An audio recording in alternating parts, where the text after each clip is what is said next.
Nós vamos ler 2 Tessalonicenses, capítulo de número 2, os primeiros versos.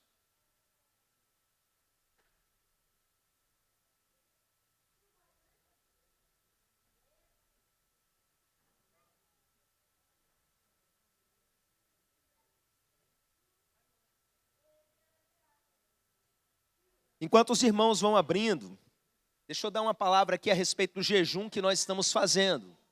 Irmãos, nós não estabelecemos um padrão único de jejum, porque cada pessoa é uma rotina, cada pessoa é uma realidade. Então, a gente tem situações de pessoas que têm problemas de saúde.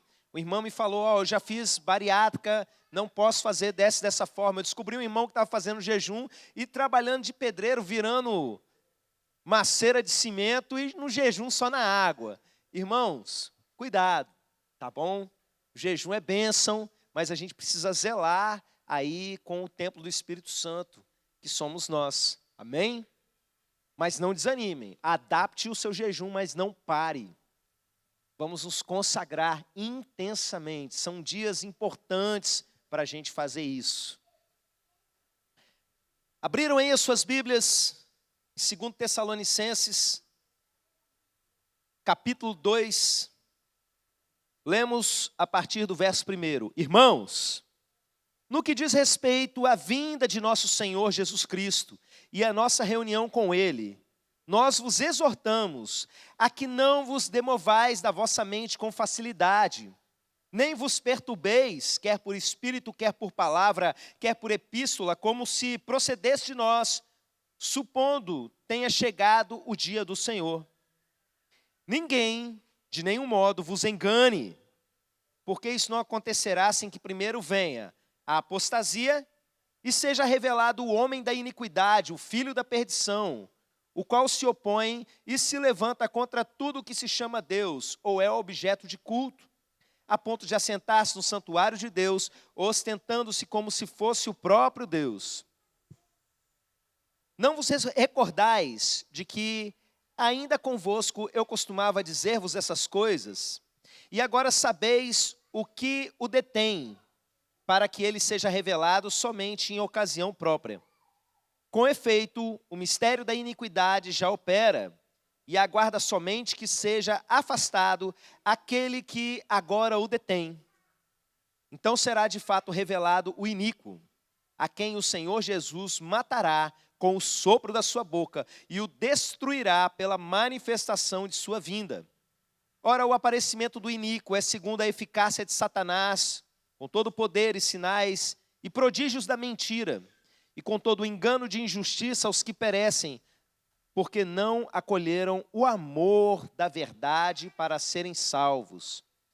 É por esse motivo, pois, que Deus lhe manda a operação do erro, para darem crédito à mentira, a fim de serem julgados todos quantos não deram crédito à verdade. Antes, pelo contrário, deleitaram-se com a injustiça. Amém, meus irmãos? Vamos orar mais uma vez? Temos um grupo lindo de crianças aqui hoje, não é? E eu queria propor uma coisa para as crianças.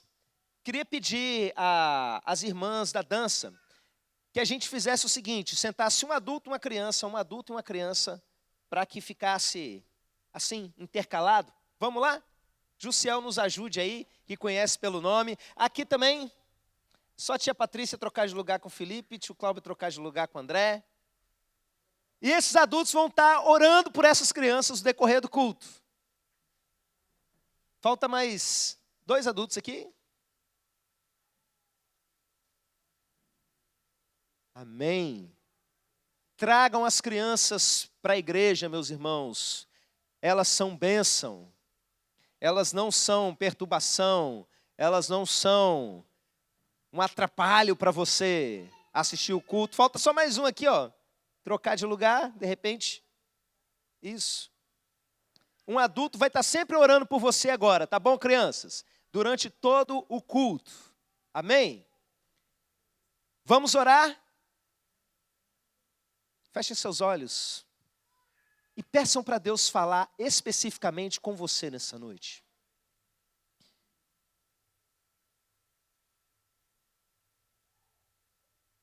Pai, fala com todos nós nesse momento, meu Deus. Fala com cada um de nós. Não deixa, meu Deus, que nada no nosso meio, nem dentro de nós venha nos impedir.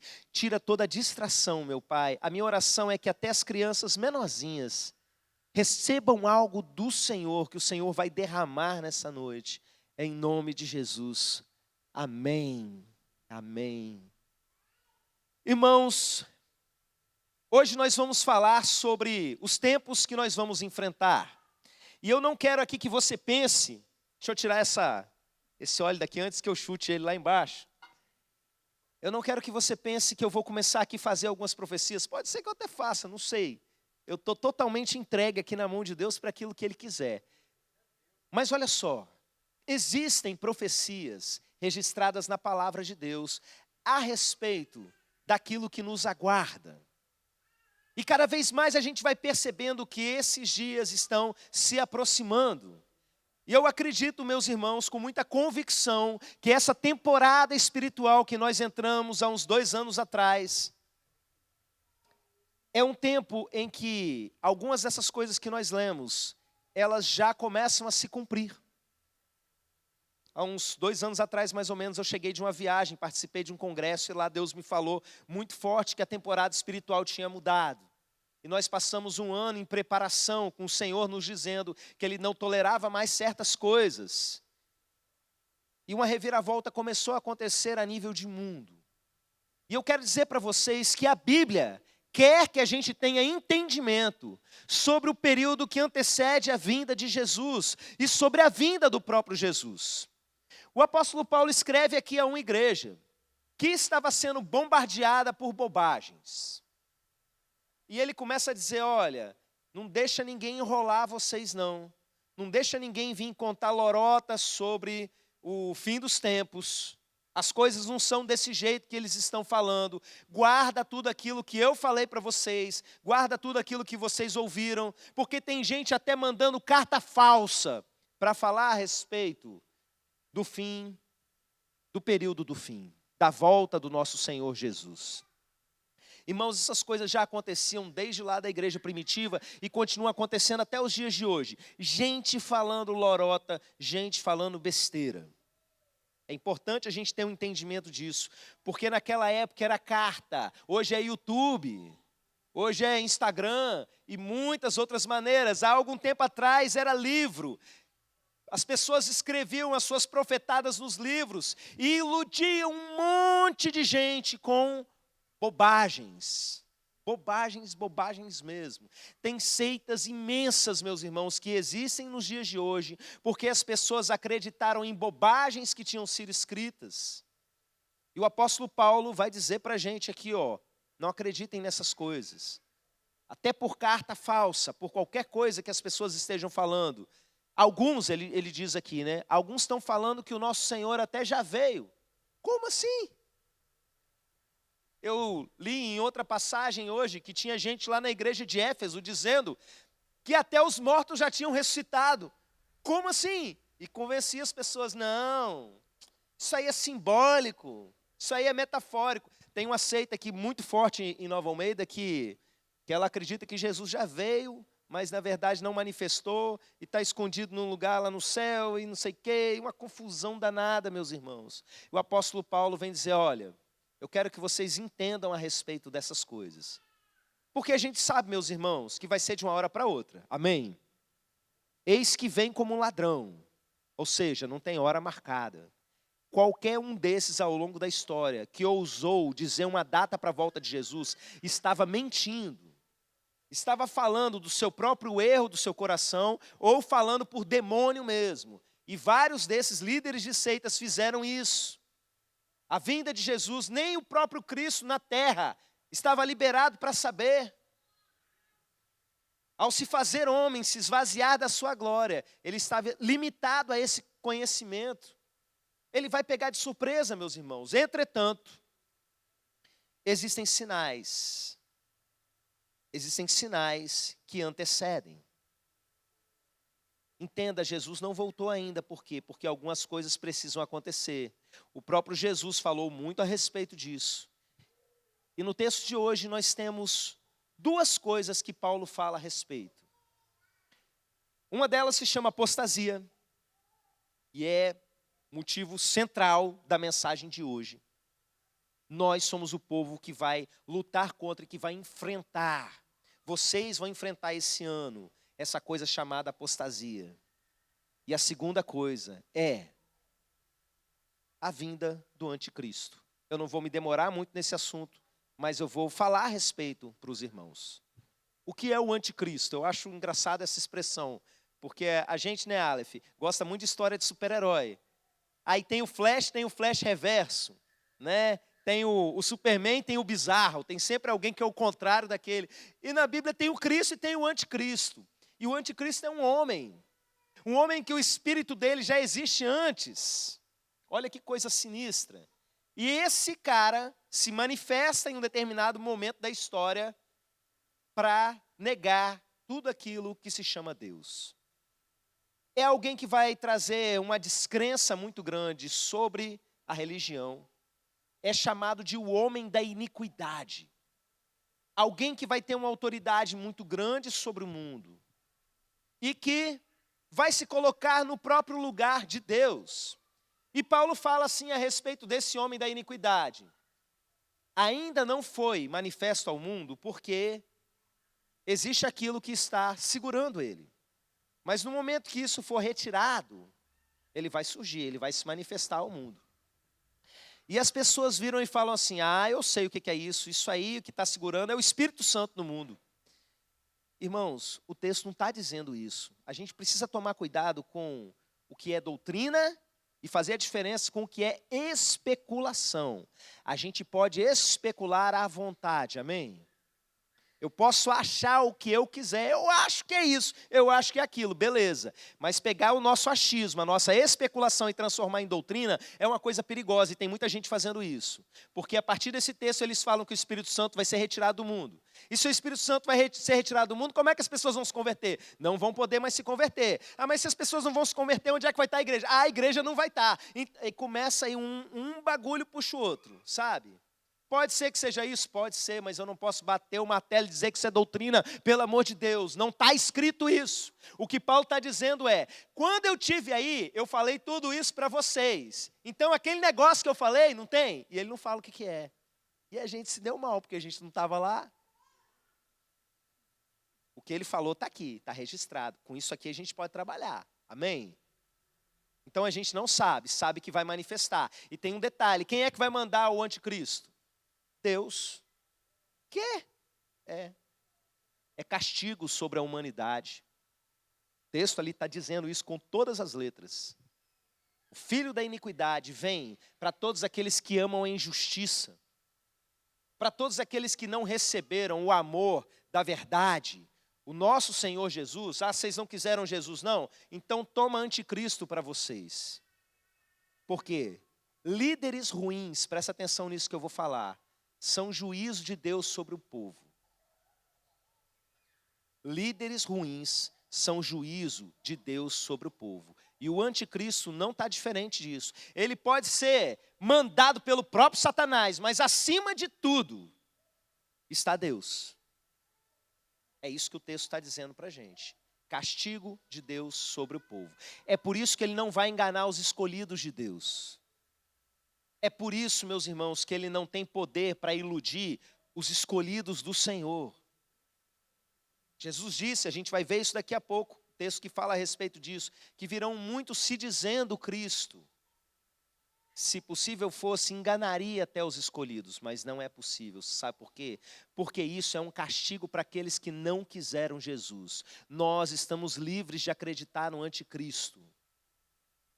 Não pense que vai ser uma maracutaia que você vai entrar sem saber, igual os youtubers estão tentando convencer a igreja. Não é isso. Quando fala, por exemplo, de número da besta, todo mundo, ai meu Deus, e se eu usar o número da besta sem querer? Continua lendo o texto, você vai ver que os de Cristo têm a marca de Cristo. Existe a marca da besta e existe a marca de Jesus. Não é assim, meus irmãos. Não é algo oculto que vai pegar o povo de Deus desse jeito, não. A gente precisa ter um pouco mais de profundidade na palavra de Deus. Mas o assunto dessa noite nem é esse. Eu só preciso contextualizar vocês para as coisas que vão vir. Não sei se ele virá manifesto nessa geração, mas o Espírito dele que atua no mundo, provocando determinadas coisas, já estava desde a era do Novo Testamento. Eu digo para vocês que a marca que a gente já começa a viver fortemente se chama apostasia. O que é apostasia? Que palavra é essa, crianças? Apostasia tem a ver com alguém romper com a sua fé. Você conhece alguém que teve a mesma fé nossa, a fé em Jesus, no amor, e hoje não crê mais? E hoje ou virou ateu, ou de repente fala, todos os caminhos levam a Deus, eu estou não sei aonde, eu estou nisso. Não tem? Você conhece alguém que fez isso? Há vários anos começou uma onda, e meus irmãos, está igual uma bola de neve. Cada vez mais nós estamos sofrendo isso chamado apostasia. E eu quero dizer para vocês que ainda que o espírito do anticristo não se manifeste agora nesses dias, nesse ano ou na nossa geração, a presença dele no mundo, trabalhando a cultura ao nosso redor, toda a produção pop, música, filme, livro, todas as coisas, vão impulsionando a gente. E nós, como igreja, precisamos resistir firmes na fé. Porque dos maiores inimigos que nós vamos enfrentar a partir de agora, principalmente a partir de agora, é a apostasia, e a sua fé precisa estar firme. O apóstolo Paulo tinha uma preocupação grande de como estava a fé das igrejas que ele tinha acabado de plantar, a ponto dele mandar, se não me engano foi Tito, para uma das igrejas falando, olha, eu estava preocupado se vocês continuavam firmes, mandei Tito só para saber disso. E ele voltou dizendo que vocês continuam firmes na fé. Ufa, você sabe por quê? Porque Jesus disse que quando a gente lança a semente, dependendo de como está a terra, as aves do céu vêm e comem a semente e levam embora. É uma figura do diabo roubando aquilo que foi plantado no coração de vocês. Você, meu irmão, guarda o que você tem para que ninguém te tome a sua coroa. É a palavra de Jesus para uma das igrejas no Apocalipse. Jesus ensinou a respeito desse período que viria, esse período de apostasia, quando ele fala um texto que eu já disse aqui várias vezes em pregações. Jesus vira e fala assim, em se multiplicar a iniquidade, o amor de muitos esfriará. O amor de quase todos esfriará. Qual é o contexto que Jesus diz isso? Os discípulos olham as construções do templo de Jerusalém, era uma coisa impressionante, uma das maravilhas do mundo antigo, e eles falam, olha mestre, que pedras lindas, que construção maravilhosa, e Jesus fala, estão vendo isso aí? Não vai ficar pedra sobre pedra. E aquilo mexe com os discípulos, e eles param Jesus e perguntam, mestre, conta pra gente, quando essas coisas vão acontecer, e quais sinais da consumação do século, ou seja, do fim desse mundo como nós o conhecemos, dessa era. Eles fazem duas perguntas, né, a respeito daquilo que Jesus tinha falado, da destruição do templo e da consumação. São duas coisas. Jesus fala de tudo ali misturado, a gente tem que estar atento a isso quando a gente lê o texto, porque tem algumas coisas que Jesus fala que se cumprem justamente ali naqueles dias. A destruição do templo é 70 anos depois da palavra de Jesus. Mas Jesus fala algumas coisas sobre sinais da consumação dos séculos. Sinais para eu e você olharmos. Ele fala, por exemplo, que haveriam guerras e rumores de guerra. Haveriam terremotos, mas ainda não era o fim. Ainda não é o fim. Haverão fomes, haverão epidemias, mas ainda não é o fim. Virão muitas pessoas se dizendo Cristo. Lembra que eu falei agora há pouco? Não acreditem nessas pessoas. E Jesus continua falando. E ele diz que muitos se escandalizariam e trairiam uns aos outros, e odiariam uns aos outros. Irmãos, essa palavra escandalizar, quando a gente pega na etimologia e começa a ver a quantidade de aplicações e significados dessa palavra, eu acho muito interessante essa escolha por se escandalizar, porque eu nunca vi tanta gente se escandalizando da fé como nos dias de hoje. Quantas pessoas estão abandonando a fé, saindo das igrejas, para, usando a expressão aqui da nossa geração, se desigrejando. Entenda que se desigrejar, as pessoas entendem que é diferente de desviar. Quando eu era criança, alguém que saía da igreja, eles falavam, fulano está desviado. Mas as pessoas hoje saem e falam, eu não estou desviado, porque eu continuo servindo a Deus. Oh, como eu sou santo. Eu só estou desigrejado, está desviado, está em pecado. Mas qual pecado? Você conhece a minha vida? Está dizendo na Bíblia, não abandonar a congregação. Ponto.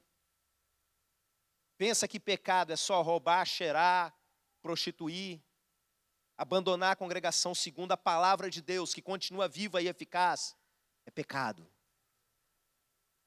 Ah, mas aconteceu uma coisa terrível dentro da igreja. Pisaram no meu calo, falaram uma coisa, o pastor jogou indireta para mim do púlpito e eu saí escandalizado. Você só está cumprindo uma profecia, se arrepende e volta enquanto há tempo.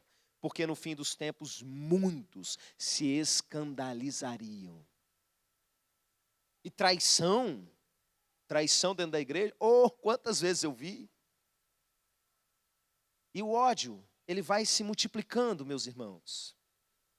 E aí Jesus vai dizendo essas coisas e diz assim, mas ainda não é o fim. E aí ele fala o seguinte, por se multiplicar a iniquidade, o amor de muitos esfriará. E ele diz, esse evangelho do reino, isso é Mateus 24, quem quiser conferir depois. E este evangelho do reino será pregado a todo mundo como testemunho, não para conversão de todo mundo, de todas as nações, mas como testemunho. Aí ele fala, então virá o fim. Tem gente hoje dizendo que o mundo nem vai acabar mais. Muitos evangélicos defendendo. Não, vai acabar não, isso aí é uma leitura errada da Bíblia. Mas Jesus disse, então, depois disso, virá o fim.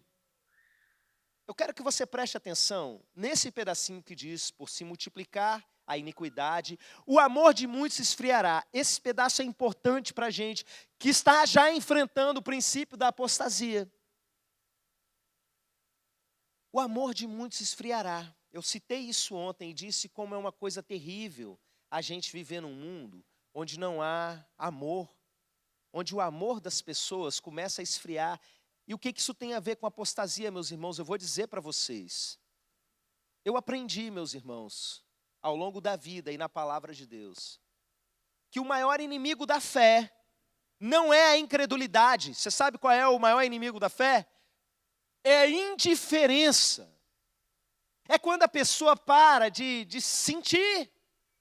É quando a pessoa vai esfriando no seu amor. É sempre assim que começa, até daqui a pouco a pessoa não crer mais.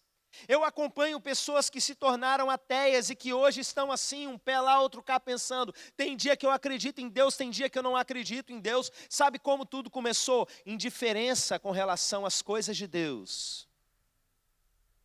Eles começaram dizendo que não era tão importante estar no meio dos irmãos, não era tão importante congregar, não era tão importante estar na igreja, ao ponto de um irmão virar para mim e falar com todas as letras, eu não preciso de igreja, pastor, por isso que eu não venho tanto, eu estou bem sem igreja. Eu falei, meu irmão, você não está e você só não percebeu isso. E a verdade é que hoje se encontra nessa situação, que fala que nem sabe se acredita mais em Deus.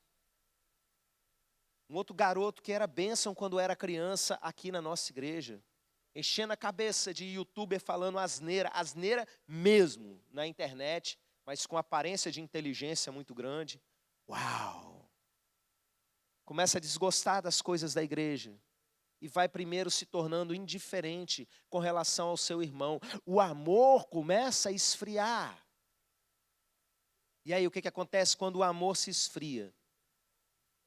A fé cai. A fé é o próximo a cair. Mas eu quero que você preste atenção em algo nesse texto. Eu queria que você repetisse ele comigo. Por se multiplicar a iniquidade, o amor de muitos se esfriará. Por que o amor esfria? Por se multiplicar a iniquidade. Essa preposiçãozinha aí no início faz o encadeamento de toda a ideia. O amor está se esfriando no mundo, não só nas igrejas, no mundo, porque a iniquidade está se proliferando. Então, presta atenção. Para você segurar a sua fé, para você manter firme a sua fé, presta atenção. Você vai ter que enfrentar com todas as forças toda e qualquer manifestação de iniquidade que surgir no seu caminho, seja na sua vida ou diante dos seus olhos. Você precisa ser rigoroso com você mesmo. Não tolere iniquidade de forma alguma. É importante isso, gente, embora seja muito óbvio. É importante eu frisar porque nós estamos cercados de uma verdadeira lavagem cerebral, para dizer que aquilo que é errado é certo, e aquilo que é abominação contra Deus é lindo. É essa cultura que nós vivemos. Há um tempo atrás eu vivi uma experiência com Deus, que eu cheguei a contar numa pregação aqui com os irmãos, logo no início da pandemia, quando eu estava pregando aqui só para o celular. Eu vim pela manhã para me preparar, fiquei aqui horas na igreja, orando, lendo a Bíblia, buscando direção de Deus. Eu tenho um zelo muito grande em não pregar algo que, de repente, não seja a agenda do dia. Eu quero pregar aquilo que Deus está falando naquele dia para o povo.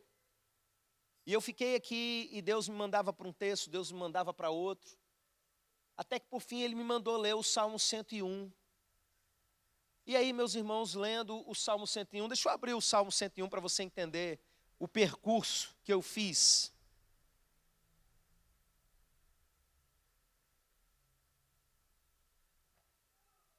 Eu comecei a ler o Salmo, e o Salmo começava com adoração, e eu estava gostando muito daquilo. Cantarei a bondade e a justiça, não é? Quando virás ter comigo, um salmo assim de alguém apaixonado por Deus.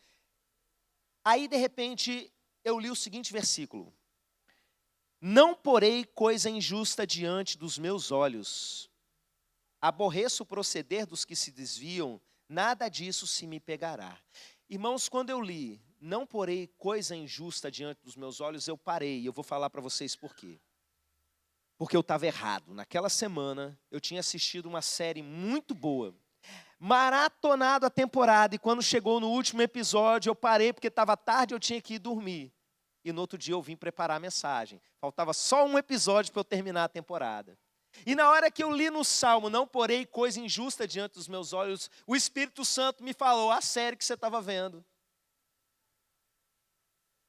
Mas você sabe que o Espírito Santo, muitas vezes, ele não fala com a voz assim, né? Ah, filho meu, eis que te digo a série que tu estavas a ver. Não, me veio a lembrança e eu senti um incômodo aqui dentro de mim.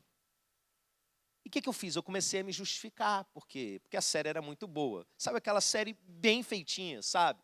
Que você termina um episódio, está naquele gancho, você quer continuar, saber o que vai acontecer na história. E aí o que aconteceu? Eu parei e comecei a me justificar. Eu falei, não, o que acontece? A Bíblia diz que a gente tem que provar de tudo e reter o que é bom. Então eu tenho que reter o que é bom. O problema, meus irmãos, é que essa série ela começou numa coisa, porque não era só violência e maldade ali acontecendo e uma outra cena pesada. A princípio eu olhava, tem essas coisas, mas há como é que a gente fala, um subtexto político interessante, um debate forte ali nas entrelinhas acontecendo. Mas chegou um momento que essa série começou a fazer o seguinte, abertamente falar contra Deus e fazer discursos repetidos contra o modelo de Deus do cristianismo, a ponto de uma das personagens pegar um microfone e começar a pregar para um povo evangélico, estava numa reunião de evangélicos, alguns vão reconhecer a série, e defender pecado abertamente e falar contra a igreja abertamente. E o Espírito Santo tinha me incomodado no momento que eu estava assistindo aquilo. E no momento que eu fui ler o texto, voltou aquele incômodo. E eu virei e comecei a me justificar. Eu sou pastor, eu preciso conhecer o que a nossa juventude está vendo. Porque a série estava e está fazendo muito sucesso. E eu virei e falei isso, eu tenho que saber, eu tenho que estar bem informado. Aí eu, vou continuar lendo o texto. Aí o versículo 4 diz assim: não quero conhecer o mal. Aí eu, mas que coisa, estava tão legal, eu queria ver o último episódio. Mas meus irmãos, por desobediência eu não vou pecar. Foi muito claro o que Deus mostrou para mim. Eu estava, de certa forma, dando moral, dando audiência, dando dinheiro. Porque quando a gente dá audiência, a gente está dando dinheiro, patrocinando o reino das trevas, colocando iniquidade diante dos meus olhos. E nesse momento que eu li isso, o rei Davi falando, eu não quero conhecer o mal, logo depois de eu virar e dizer para mim mesmo, eu preciso conhecer. Aí eu entendi, mas a situação não parou por aí, eu continuei apanhando. Porque o salmo é um salmo sobre Davi, mas a gente sabe que o reino davídico, ele é uma tipologia do Messias, né? E aí diz assim: os meus olhos procurarão os fiéis da terra para que habitem comigo. O que anda em reto caminho, esse me servirá. Aí, meus irmãos, eu fui para o chão mesmo. Por que eu fui para o chão? Porque eu estava ali pedindo para Deus me usar. Deus fala comigo a mensagem que o Senhor quer mostrar nessa noite. Eu estou aqui, Senhor, rendido, me usa. E Deus vira para mim e fala assim: ó, o que anda em reto caminho, esse me servirá. Falei, tá bom, nunca mais eu assisto essa série, acabou. Aí a mensagem veio, aí ele deu a mensagem, o texto, e eu fui lá e preguei a mensagem da noite. A gente não pode conviver com a iniquidade, meus irmãos. Conviver no sentido de ser conivente, de ser cúmplice. E às vezes a iniquidade está entrando na nossa vida por música. Eu não vou aqui mentir para a igreja dizendo que toda música que não é cristã é pecado. Isso é mentira, tá bom? Discordo dos pastores que dizem isso. Mas, meus irmãos, uma grande parte é. Uma grande parte do que se canta hoje no Brasil é pecado, sim. Meu Deus do céu, tudo quanto é música hoje só tem um tema: agachamento e bebida. As músicas, antes era o funk que era sobre agachamento, até o chão, e coisa desse tipo. Até o sertanejo virou sobre agachamento, eles não têm outro assunto. E bebida, bebida, bebida. E gente que se diz evangélica compondo, e gente que se diz evangélica cantando, vendendo, produzindo, dando show. E pior, gente que se diz evangélica consumindo esse tipo de iniquidade. Isso é iniquidade, meus irmãos. É por isso, é por causa dessas coisas na vida da gente que o amor começa a esfriar. Deus é amor. Deus é amor. E onde tem essas sujeiras, Ele vai se retirando da sua vida. Você tem que virar para Deus e falar: não aparte de mim o teu espírito. Bota ponto final em tudo aquilo que é iniquidade na sua vida. E tem mais. Eu quero que você abra aí a sua Bíblia.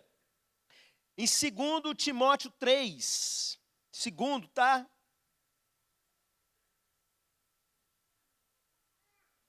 Segundo Timóteo 3. Vamos ler do 1 ao 5. Está falando da mesma coisa, dos últimos dias e da apostasia. Sabe, porém, isso: nos últimos dias sobrevirão tempos difíceis, pois os homens serão egoístas, avarentos. Aqui é a descrição da iniquidade, né? Jactanciosos, arrogantes, blasfemadores. Meu Deus, como tem gente blasfemando. Fazendo piada na internet, tirinha na internet para blasfemar de Deus. Desobedientes aos pais, ingratos, irreverentes, desafeiçoados, implacáveis, caluniadores, sem domínio de si, cruéis, inimigos do bem, traidores, atrevidos, enfatuados, presta atenção, mais amigos dos prazeres que amigos de Deus, tendo forma de piedade, algumas traduções vão dizer, tendo uma aparência de religião, negando-lhe, entretanto, o poder. Isso aqui está acontecendo demais. Existe uma onda de evangélicos que negam o poder de Deus, que está uma coisa terrível na internet. Um povo negacionista da fé, nós somos os céticos de Jesus. Os dons do Espírito Santo eram só para o tempo da Bíblia. Milagre não acontece mais no dia de hoje. Somos todos cessacionistas. Têm uma aparência de religião, mas estão negando a fé. Olha o que está dizendo aqui. foge também destes. Ai. Deixa eu dar uma cajadada agora bem dada em vocês. Ai, pastor, mas é minha amiga. Ai, pastor, mas são meus amigos. Foge dessa turma. Senão o seu amor vai esfriar também. Sai batido. Sai correndo. Foge desse tipo de gente. Isso não é companhia para o povo de Deus. Foge das pessoas que vivem essas coisas aqui. Desses amigos dos prazeres, inimigos de Deus. Ontem um rapaz estava me falando, pastor, eu tenho uma porção de amigo aqui da igreja e tal, mas eu tomei uma decisão, eu quero saber se eu estou certo. Eles não querem nada com Deus não, pastor. Eu vou me afastar deles. Eu falei, você está certíssimo, é isso que a Bíblia manda você fazer. É isso que a Bíblia ordena. Quer ser seu amigo? Vai ser aqui dentro. Vai ser aqui, vem para cá. E ser crente de verdade. Senão, não tem que andar com esse tipo de gente. Deus está indo para um lado, eles estão indo para o outro.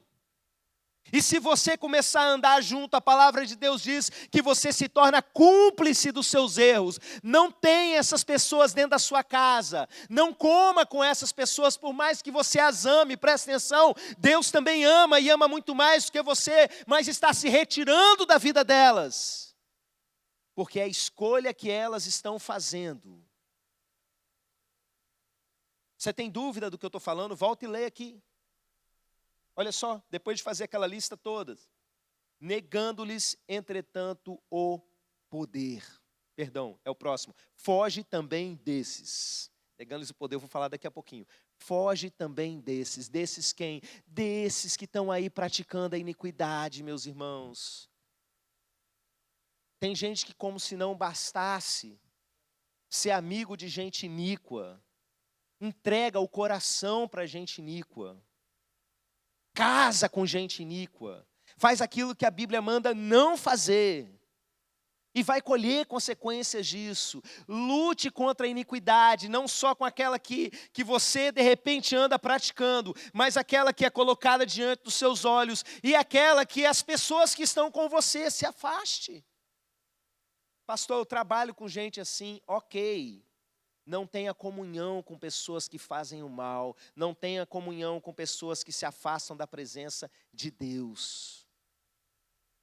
Tem coisa que não dá para evitar, meus irmãos. A pessoa está lá para você ganhar ela para Jesus. E não para você simplesmente botar dentro da sua casa, comer junto com essa pessoa, ouvir as lorotas que essa pessoa conta, ver a iniquidade diariamente dessa pessoa como uma coisa normal na sua vida. Você vai colher consequências e a consequência é o seu amor vai esfriar. E o que acontece quando o seu amor esfria?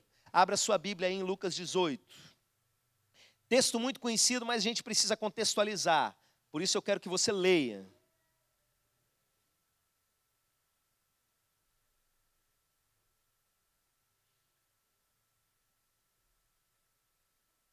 Essa igreja vai atravessar esse período difícil. Enquanto o povo vai estar apostatando da fé, nós somos o povo que vamos levar o evangelho a todas as nações, como testemunho para todas as nações. Amém, meus irmãos? Lucas 18, verso 8 diz assim: digo-vos que depressa lhes fará justiça. Presta atenção agora. Contudo, quando vier o Filho do Homem, achará porventura fé na terra? É uma pergunta que Jesus lança no ar, como uma insinuação clara de que, nos tempos, nos dias da volta do Filho, da vinda do Filho do Homem, a fé vai ser uma coisa escassa. A fé vai ser uma coisa escassa. Lembram lá que a gente leu? Pessoas com aparência de religião, mas negando o poder de Deus. O Evangelho é poder de Deus para a salvação de todo aquele que crê. Existem muitos países já vivendo essa realidade de uma igreja, para funcionar autorizada pelo Estado, precisa seguir o que o Estado manda. Na China, por exemplo, lá ainda no século passado, a China já tinha tirado o Apocalipse da Bíblia, tirado uma porção de textos e saiu mudando e colocando outros pedaços. Ah, mas eu estou lá, pastor, eu pego o meu celular e baixo o aplicativo. Haha, você pode estar com o iPhone na mão. A loja da Apple não disponibiliza, por acordo com o governo chinês. Não pode. Quem tem Bíblia lá sabe como é que faz. É escondida, é enterrada. Eu conversei com um pastor pessoalmente, meus irmãos, que ele tinha visto lá na China Bíblias e Bíblias escritas em cadernos. Porque quem tinha uma ia lá escrevendo aquilo para poder ter uma cópia. Eu ouvi relatos, meus irmãos, um pastor que eu quero até trazê-lo aqui na igreja, ele é daqui de Vitória, da Missão Mais, essa missão que a gente tem apoiado. Ele contando que ele teve na China e conseguiu descobrir nos anos 90 a igreja escondida, a igreja verdadeira. Irmão, chegava no fim do culto, tinha uma cerimônia lá que ele não entendia o que era a cerimônia da Bíblia. Uma pessoa, uma família chorando muito e outra família super alegre. Ele pensou, morreu alguém dessa e ali é para apresentar o neném. Só pode, nunca vi isso no culto. Mas não era. Uma família estava pegando a única Bíblia que uma congregação de 200 pessoas escondida no meio do mato tinha, pegando a Bíblia e entregando para a próxima família, porque a próxima semana ia estar com outra família da igreja. Isso aí ia voltar para aquela família 2 anos depois. E eles estavam assim contando, foi maravilhoso. Nós acordávamos 5 horas da manhã, ninguém ia trabalhar. A gente ficava ali lendo a Bíblia, quando alguém ia no banheiro, a gente ia lendo mais alto, até trocando um com o outro, se revezando, até 10 horas da noite, para poder ter acesso à Bíblia. Essa é a realidade. Essa é a realidade, por exemplo, na Coreia do Norte. Essa é a realidade em muitos países islâmicos, meus irmãos. Mas eu quero te dizer que essa vai se tornar uma realidade de todas as nações. Porque o texto lá que eu falei, né, de Mateus 24, Jesus diz, vocês serão odiados de todas as nações. Mas antes desse momento acontecer, o que eu percebo? O espírito da apostasia já empurra as pessoas nessa direção. O espírito do anticristo já empurra as pessoas nessa direção de ter uma vida de religião de aparência, mas sem o poder que transforma, sem o poder de Deus. Então olha só o que Jesus diz aqui no verso 8. Quando vier o Filho do Homem, achará porventura fé na terra? Existe um contexto para esse versículo. Existe um contexto forte para esse versículo, que vai ajudar você nessa noite a sair daqui com a sua fé maior ainda. E você vai entender, o que faz a sua fé fortalecer e crescer é o exercício dela. Volta lá no início do capítulo 18, verso 1. Diz-lhe Jesus uma parábola sobre o dever de orar sempre e nunca esmorecer. E nunca desanimar. Só esse versículo, antes de ler a palavra, já dá uma pregação. Concorda comigo? Porque aqui está falando que a oração é dever e é para sempre. É dever, é sempre, sem nunca desanimar. Irmãos, isso é algo assim que muito crente não entendeu ainda. Quando a gente começa a falar de torre de oração e tudo, esse versículo, esse texto todinho aqui é de torre de oração. Depois vocês vão ver um outro texto que fala de você ter horário, disciplina, orar todo dia. Volta e meia, meus irmãos, eu ouço algum irmão falando assim, ai, mas esse negócio de orar com disciplina e tal, não sei o quê, isso aí mata a minha paixão. Eu gosto de orar quando eu tenho vontade. Irmãos, eu ouço isso direto. Eu gosto de orar só quando eu tenho vontade, que eu aproveito mais.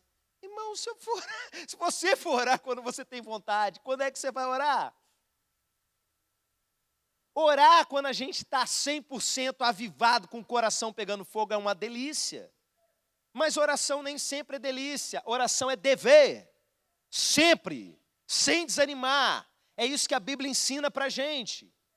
Você quer que a sua fé seja mantida? Você quer que a sua fé continue? Presta atenção nisso. Disse-lhe Jesus uma parábola sobre o dever de orar sempre e nunca desanimar. Havia em certa cidade um juiz que não temia a Deus nem respeitava homem algum. Havia também naquela mesma cidade uma viúva que vinha ter com ele dizendo, julga minha causa contra o meu adversário. Ele por algum tempo não a quis atender, mas depois disse consigo, bem que eu não temo a Deus nem respeito a homem algum, todavia como essa viúva me importuna, julgarei a sua causa, para não suceder que por fim venha a molestar-me. Então disse o Senhor, considerai no que diz esse juiz iníquo. Não fará Deus justiça aos seus escolhidos, que a ele clamam dia e noite, embora pareça demorado em defendê-los, digo-vos que, depressa, lhes fará justiça. Contudo, quando vier o Filho do Homem, achará porventura fé na terra? Ele está fazendo uma provocação para você. Ele dá um ensino sobre o dever de orar sempre e provoca você. Será que quando eu voltar, eu vou achar fé? Deixa eu perguntar para a igreja. Será a igreja que quando ele voltar, ele vai achar fé? Será a igreja que quando ele voltar, ele vai achar fé? Amém. Glória a Deus. Como é que ele vai achar fé? Porque você ora sempre sem desanimar. Você ora insistentemente. A parábola que Jesus ensinou, meus irmãos, é sobre insistência na oração. É a parábola que botaram o título de a parábola do juiz iníquo. De um juiz que não temia Deus, um cara ruim. Mas a causa dele, da viúva lá, estava na pilha lá para ele julgar e ele não julgava. Você tem uma causa assim na justiça, que está lá há anos esperando ser julgado e nunca que chega a sua vez. A viúva ia lá atrás do juiz e ficava enchendo a paciência. Eu fico imaginando a cena, né? O juiz acorda de manhã, vai sair de casa. Juiz, hoje é minha causa, hein? Vira as costas, porque ele é iníquo, ele não se importa com as pessoas, ele não está nem aí, ele continua. Aí ele vai almoçar, está na janela do restaurante. Ô juiz, é hoje, hein? Minha causa está lá, processo 720. Não sei nem se existe isso, cadê os advogados? Meus irmãos, o cara chega um momento que ele fala, eu não estou nem aí para ela, mas ela está me enchendo tanta paciência que para me livrar eu vou atender a causa dela. Aí Jesus fala assim, Jesus não diz que o juiz iníquo é Deus, ele fala, se um cara desse, que nem teme a Deus, vai atender, quanto mais o seu pai vai fazer justiça. A justiça para quem? Para os filhos dele que clamam dia e noite. Isso parece familiar? Suba incenso, dia e noite, noite e dia. Oração 24 horas. Esse povo que está aí orando dia e noite. Você acha que Deus não vai fazer justiça para esse povo, para os seus filhos, ainda que, presta atenção, pareça demorado? Ainda que pareça demorar. E aí, ele vem e fala assim, digo-vos que depressa lhes fará justiça. Contudo, igreja, quando vier o Filho do Homem, achará porventura fé na terra? Mais alto para o pessoal de casa, sentir que está aqui. Quando vier o Filho do Homem, achará fé na terra? Porque essa igreja vai conservar a sua fé. E como é que a gente conserva a fé?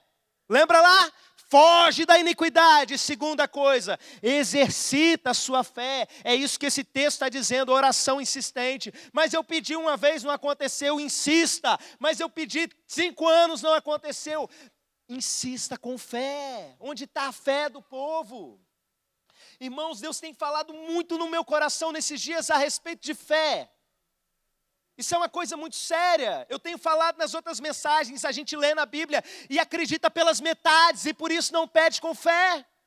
E passa anos pedindo a mesma coisa porque está pedindo sem fé. Existem coisas que o processo é demorado, e eu entendo por que o processo é demorado, porque enquanto a gente está insistindo, Deus está trabalhando na nossa fé, mas deixa eu te falar uma coisa, se você tiver fé de uma vez, de primeira, não precisa insistir tanto tempo, tenha mais fé. Deus está desafiando você, Jesus olhando os tempos antes do fim, está dizendo, quando eu vier na terra, será que vocês vão ter fé? Tenha mais fé. Muitas coisas nós não estamos recebendo de Deus, não é porque não é o tempo de Deus, não. É porque nós não temos fé, meus irmãos. É porque a gente crê pelas metades. Quando eu olho para a Bíblia, eu vejo a Bíblia falando a respeito do poder da fé. De pessoas que pedem coisas contra a vontade de Deus e recebem, como pode isso? Se você procurar no meu canal no YouTube, você vai encontrar uma mensagem antiga, com o seguinte título, Quando Deus atende, mas não aprova. Só com exemplo bíblico de situações em que as pessoas pediram para Deus, Deus não queria dar, e elas insistiram, e Deus foi lá e deu. Ainda mais, meus irmãos, para fazer justiça. Justiça aos seus filhos, que é o que nós pedimos muitas vezes.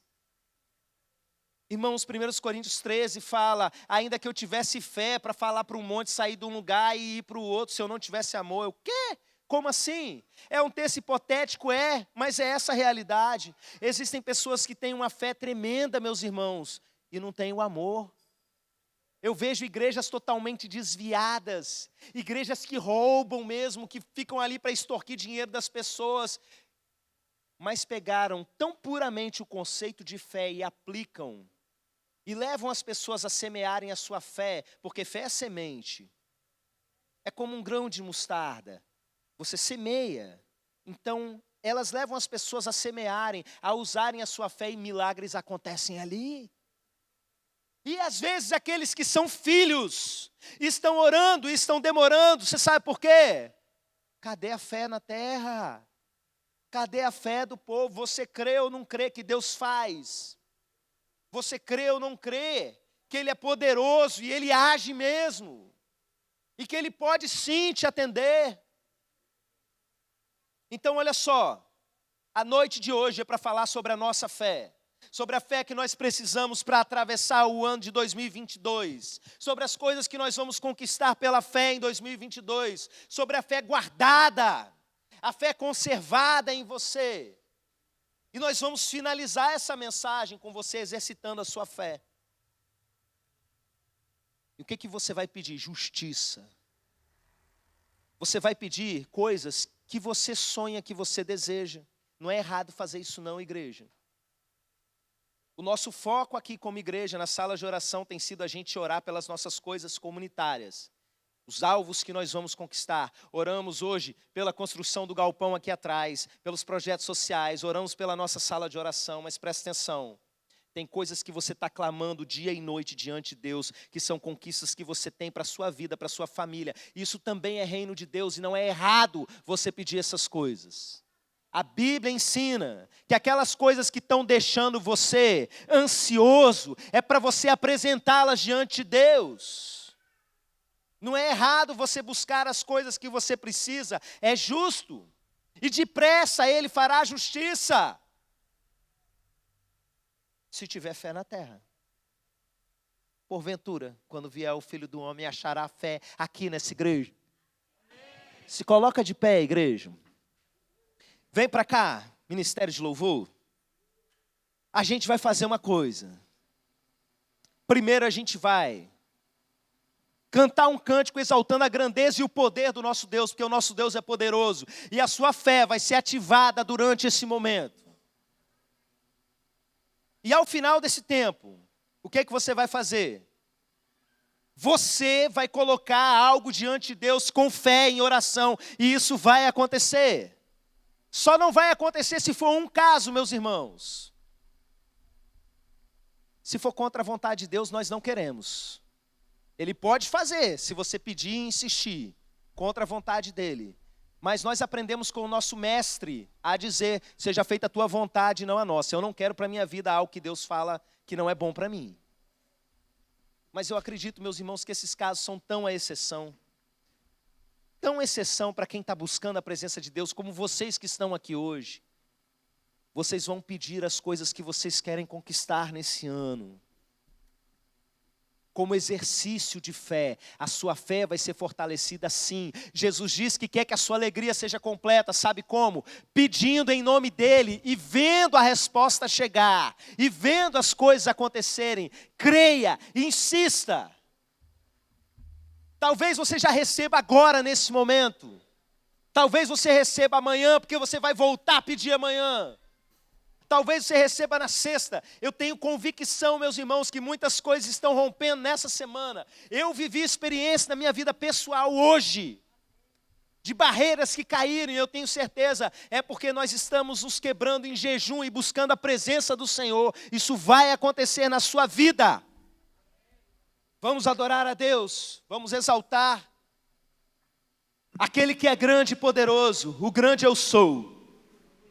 Já começa a glorificar, já levanta suas mãos e começa a adorar ao Senhor. Jesus, toda honra e toda glória, Deus, seja dada a Ti, Senhor. Seja Deus, Tu que és digno, Senhor, Deus de tudo.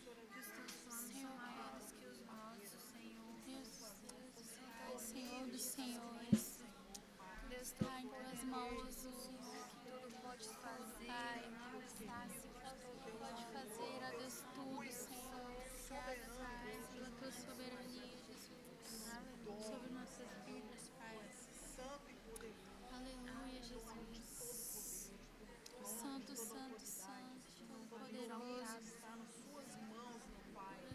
Você que nos acompanha de casa, você não tem o privilégio dessa atmosfera que nós estamos vivendo aqui. Cria essa atmosfera aí. Tem fé aí nessa casa, tem fé aí. Para você que está nos acompanhando distante, para você que está nos acompanhando depois, será que tem fé aí? Essa é a provocação de Jesus para você nesse momento. Tem fé aí, igreja? Amém.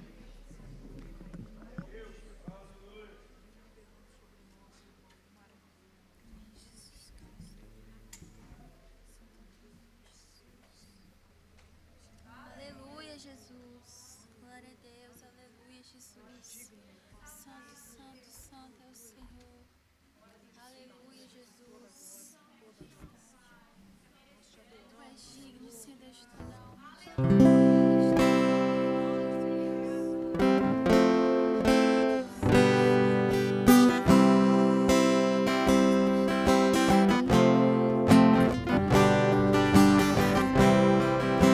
Eu quero estar perto de Ti, Senhor, do Teu amor, sem tristeza ou dor. Eu quero ouvir vozes de anjos do céu, cantando a Ti. Aleluia, Santo, Santo, poderoso, grande eu sou, que é digno, não há outro, poderoso, grande eu sou.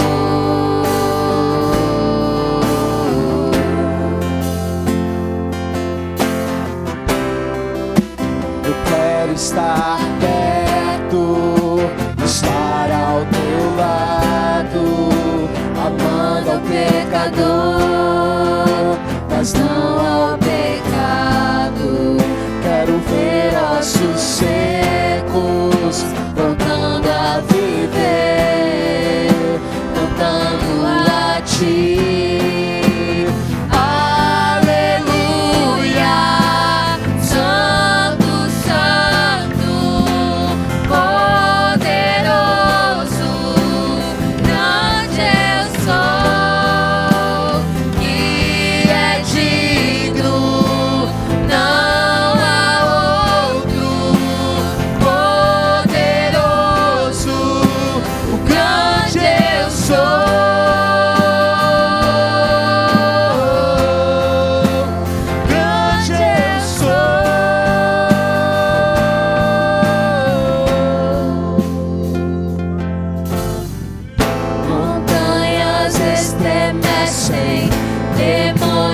Faz fugir na menção do nome dele, Rei de majestade.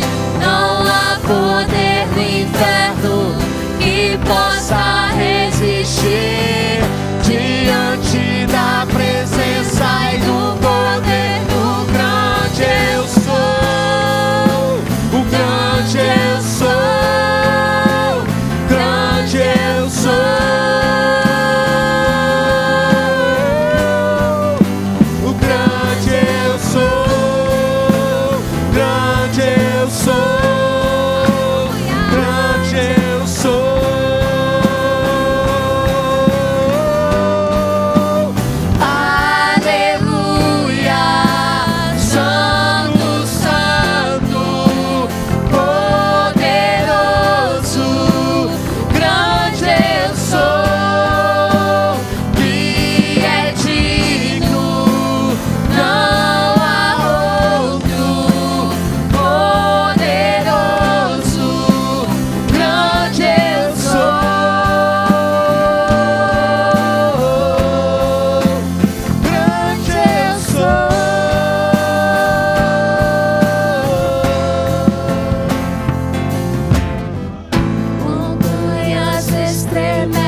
Faz fugir na menção do nome dele, Rei de majestade. Não há poder no inferno que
nome de Jesus, seja ativado na sua fé, seja fortalecido na sua fé nesse momento. Em nome de Jesus, receba, creia nesse momento, que Deus nos mandou essa palavra hoje, para fortalecer a sua fé. Apostasia não vai ter vez na sua vida. Apostasia não vai ter vez na sua casa.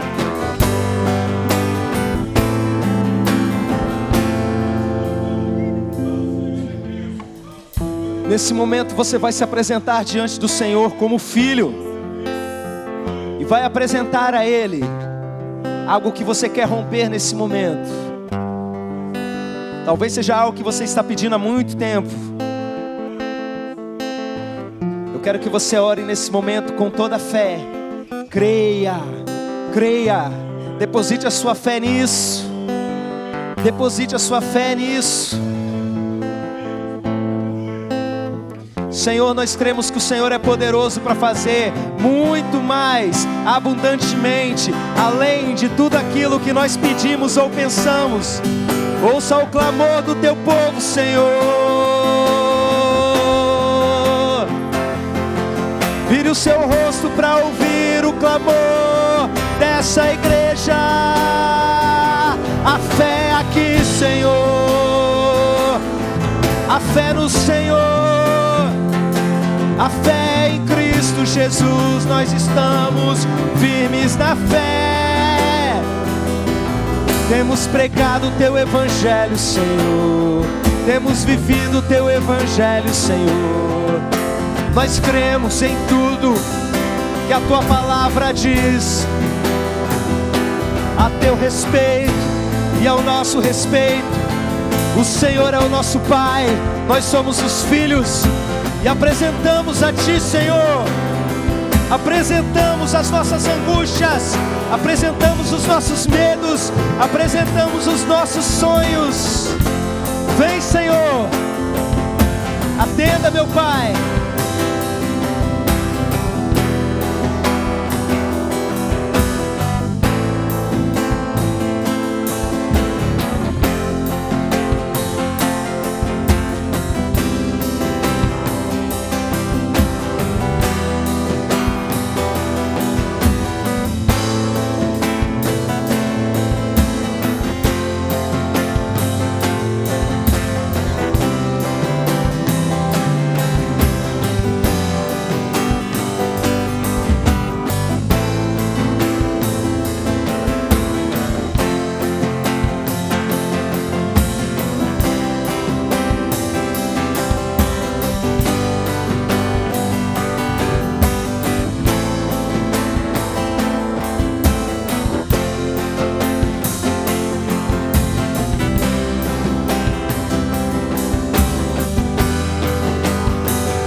Ele está ouvindo você, creia. Bata a porta mais uma vez. Bata a porta mais uma vez. Faça como aquela mulher com aquele juiz. O seu juiz não é um juiz iníquo que não te ama. O seu juiz é o seu Pai, e Ele ama você. Pode insistir, mas insista com fé.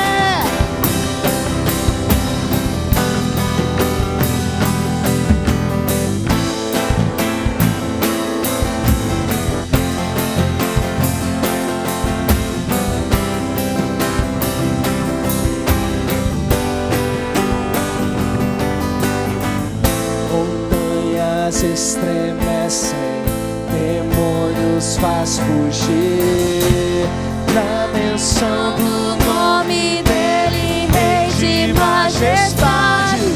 Não há poder do inferno que possa resistir diante da presença e do poder do grande eu sou. O grande eu sou. Grande eu sou, o grande eu sou.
Aleluia.